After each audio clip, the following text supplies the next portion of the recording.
Hi everybody, we got a quick video for you today. I wanted to go over some items that we think some people might have some questions on.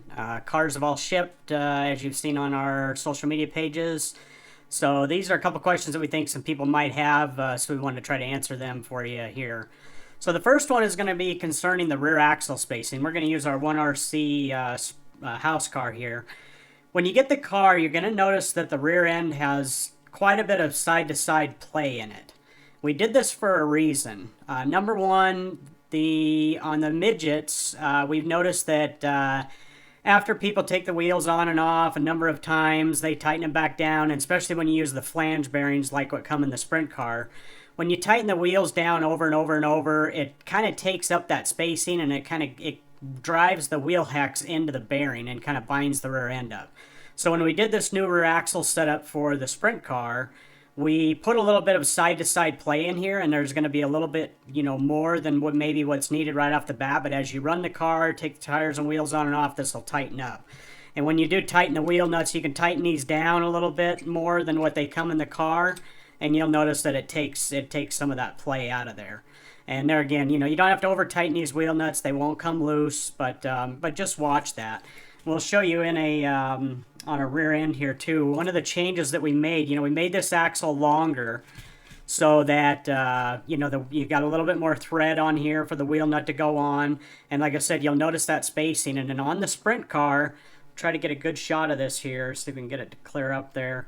So there's a spacer behind this bearing over here. And we did this for a couple reasons. When we make a running change eventually to use this axle in the midget, this will space the left rear out just a little bit farther, get it away from the shock. We noticed some of the tires are pretty close to the shock. So this will space that out, and we wanted to make it so that you could still use all the rear end housings and stuff that you got, so we didn't have a change there. So we just added that spacer there. So when you run this longer axle in the sprint car, just make sure you put that spacer in there. Another item, a lot of the sprint cars have come, or a lot of the midgets have all come with 4-cell, but some people have switched to the upgraded 5-cell. For the people that haven't done the 5-cell battery, when you put this battery in, you'll notice it does come in the car, it does come installed in the car, but when you put it in, you'll want to put the wire to the right side of the car, and you can just put that down in there. It's actually easier if you hook up plug it in first. So plug it in there, and then just slide the battery down inside the battery box. And then when you go to push the back in, just make sure you have these wires kind of pulled over to the side, and just push those in. And then those wires will just rest right in there just like that. Now, you'll notice there's 2 ridges down here, and that's what stops the door from closing too far. So you want to make sure you get that past there. And then just tuck the wires and the plug on the side of the battery box just like it's shown here. And then when you close the door will close nice and straight, and everything should be good to go. Another thing is, this is the same thing on the midget. The steering doesn't have the steering arm is not super long just because of the setup of the steering on the car to make it realistic. So if you do max out the trim on the radio, if you do max the steering trim out all the way one way or the other way and you can't get it to go straight, what you can do is take the side panel off here, and you can get inside, and the servo has 2 screws that hold it on. If you just loosen that up and just shift that servo one way or the other, that'll give you some trim back in the steering. It's got a little bit of movement in there, and we did that for a reason, just so other servos and stuff would fit, but it actually will help you. So like I said, if your steering is maxed out, just take that panel off, loosen those screws up, shift the servo, and you should be good to go. Another item that a couple people have commented on the midget. When they get the midget, or when you get the radio sometime, the battery clip may be out just like this, and it may not want to go in, it may not clip in. Don't worry about that. When there's no AAAs in here, it may do that. This kind of relies on the thickness of the AAA batteries inside the radio here.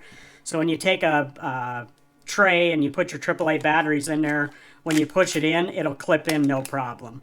It has plenty of engagement. Like I said, it just uses these kind of ride inside stops on the radio, so it holds that down and makes that clip go in there better. The other question is, if you bought one of the clear cars or you bought one of the black cars and soon to be the white cars when we get those in, if you take the wings off or if you're going to put the wings on, people will probably want to know how to position these. On the stock car, as you can see right here, the wing mount is at the back edge of the trailing edge lip here of the wing, and it's the same on the front. It's right at the back edge of the front wing there, so we can get a shot in there. And here I got a wing here that we can show you a little bit better. This is a clear wing, so it might be a little bit harder to see, but the wing is flat here, and then it has a bend there. And the wing mount, you know, it's got a front and a back to it. The front is shorter, the back is taller. So when you get that on there, just put it in the center, put that right at the back edge, and you'll be good to go. And that positions the wing just right. Same deal on the front wing. It's a little bit harder because the front wing doesn't have a wicker or, you know, a lip on the back, but it has the rolled edge on the front. Just take the wing mount, same thing on the wing mount in the front.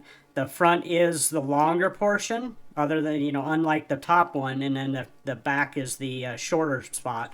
So just line that up even with the back edge of the front wing, and then when you put that tape on there, just stick it down, and you'll be good to go. So that's all the questions, or all the stuff we got to cover today. I'm sure there'll be more questions as you guys get the cars. Don't be afraid to hit us up on our website via email or social media pages, and we'll answer your questions right away. If we see a bunch of common questions coming in, we'll do another one of these videos and compile all those into one video so everybody can see that.